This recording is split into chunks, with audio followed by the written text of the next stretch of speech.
Hey folks, this is Randy Wild Horse and I got something to show you. They have this thing called a roundabout. I'll get a close-up for you Wild Horse fans. This here is totally stupid. When they had the stoplight, everything was just fine here. This is in Mankato, Minnesota by TJ Maxx, Baker Square, Kohl's. There's the Mankato sign.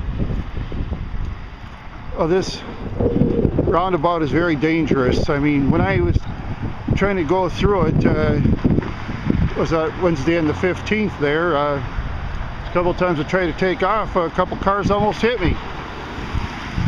Okay, and now in about, I'll go close up. Out in the intersection by the yield sign, some truck hit some SUV, and I saw a highway patrol car investigate on it.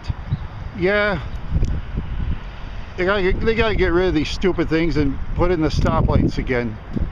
But you know how it is. They probably won't do it. You know what I mean, Wild Horse fans? You know what I mean.